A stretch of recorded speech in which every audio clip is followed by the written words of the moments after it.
नमस्कार मित्रों, कैसे हैं? आशा करता हूँ स्वस्थ होंगे, मस्त होंगे। मैं अपने चैनल में आपका हार्दिक स्वागत करता हूँ, हार्दिक अभिनंदन करता हूँ। मित्रों, आज 9 नवंबर है। आज उत्तराखंड राज्य स्थापना दिवस है। आज के दिन ही हमारा उत्तराखंड राज्य एक पृथक राज्य के रूप में घोषित हुआ था। जैसे कि आप सबको विदित है, आप सब जानते हैं, इस राज्य को पृथक राज्य का दर्जा दिलाने के लिए हमारी माताएं, बहनें एवं हमारे नौजवान साथियों ने अनेकों कुर्बानियाँ दी।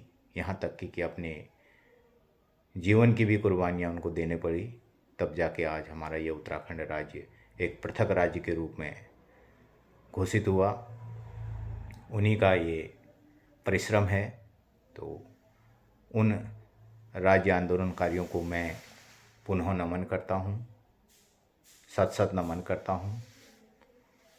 मित्रों, 22 वर्ष हो चुके हैं हमारे इस उत्तराखंड राज्य को अलग हुए। इन 22 वर्षों में सरकारें आई और गई, बारी बारी से यहाँ पर सरकारें आई। कांग्रेस की सरकार आई, बीजेपी की सरकार आई और बारी बारी से आई हैं, बारी बारी से गई हैं। लेकिन इन 22 सालों में अगर आप देखेंगे, जिस मकसद से इस उत्तराखंड राज्य को एक पृथक राज्य के रूप में देखा गया था, शायद मुझे लगता है जहाँ तक उन राज्य आंदोलनकारियों के सपने शायद अधूरे रह गए हैं।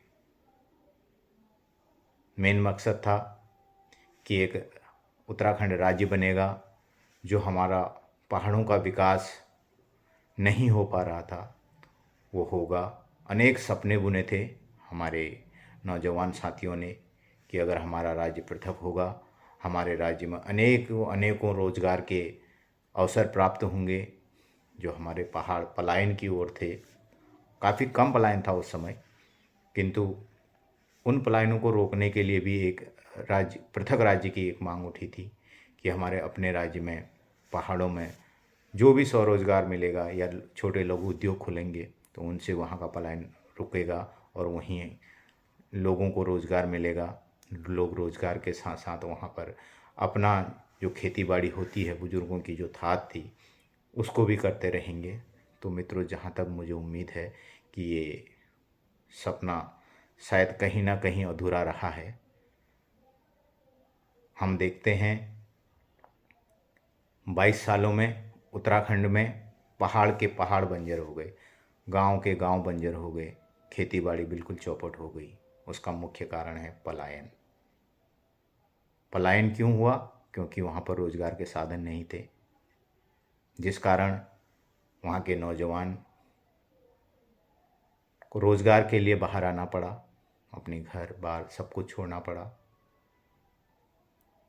और एक पलायन का दंश हमारे पहाड़ ने बहुत बुरी तरीके से झेला।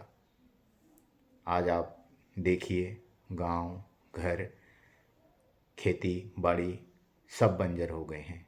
लोग प्लेन्स की ओर आना चाह रहे हैं, आ रहे हैं, क्योंकि पहाड़ में ऐसी कोई रोज़गार की व्यवस्था नहीं है और मजबूरी है इस पेट को भरने के लिए।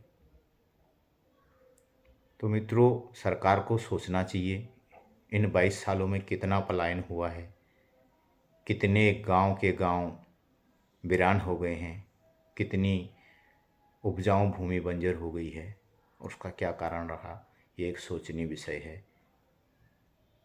तो मित्रों, यही उद्देश्य था अलग उत्तराखंड राज्य को बनाने का कि पहाड़ों का पलायन रोका जाए, पहाड़ों का विकास हो, पहाड़ों में रोज़गार की अपार संभावनाएं पैदा हो।